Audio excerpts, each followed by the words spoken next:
qad amiltu li wa lahum. Dulu ketika di dunia aku capek, lelah,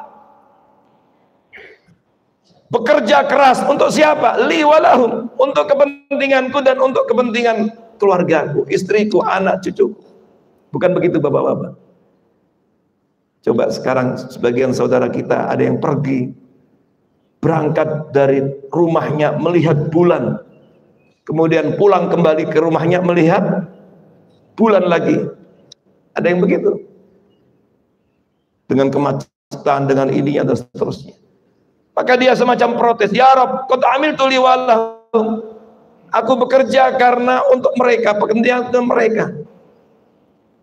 Kemudian diperiksa.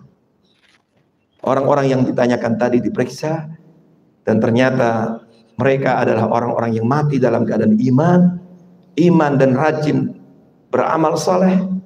Iman yang tidak sekedar meyakini dalam hati, tapi dibuktikan, diterjemahkan dalam amal soleh. Maka kemudian fayu'mar bi'ilhaqihim, kata Nabi, lalu diperintahkan orang-orang tadi untuk diangkat derajatnya dan dipertemukan dengan orang tadi, sehingga terjadilah reuni akbar, keluarga besar di surga Allah Subhanahu wa taala. Al-Imam Abdullah bin Abbas kemudian membaca ayat ini, walladzina amanu wattaba'athum dzurriyyatuhum biimanin alhaqna bihim dzurriyyatahum wa ma alatnahum min 'amalihim min syai' kullu imrin bima kasaba rahin. Apa artinya Bapak Ibu?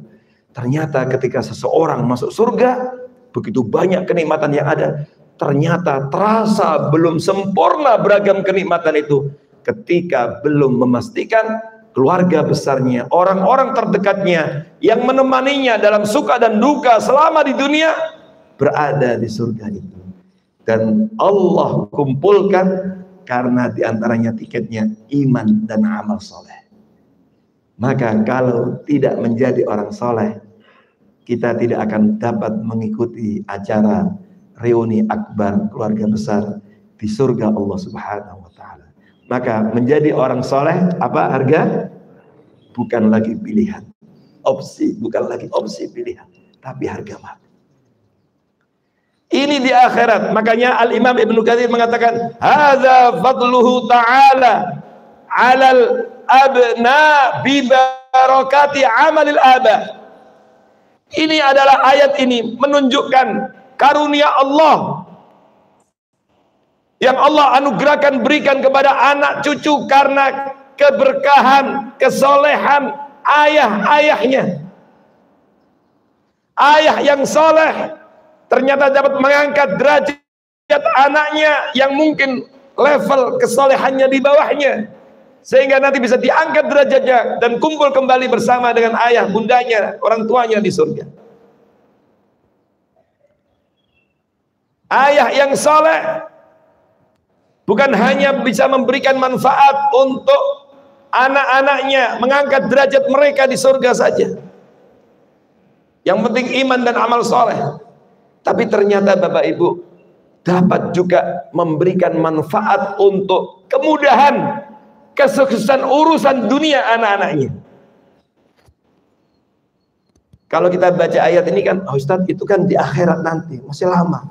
Kira-kira ada nggak manfaatnya kalau saya soleh untuk kebaikan anak-anak saya di dunia? Studinya, urusan pekerjaannya, keharmonisan rumah tangganya. Naam, dapat memberikan manfaat urusan dunia anak-anaknya. Dari mana kita tahu? Mana dalilnya?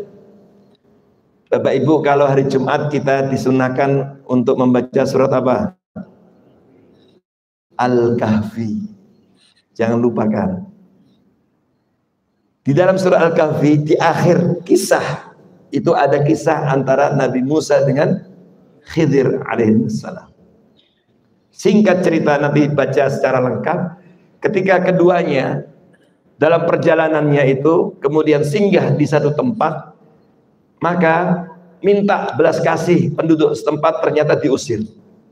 Akhirnya keduanya singgah di satu tempat, gedung kosong, ada tembok rumah yang kosong, lalu ada tembok yang mau roboh. Tembok yang mau roboh. Oleh Khidir tembok itu ditegakkan, mungkin dirapikan, diperkuat. Kalau sekarang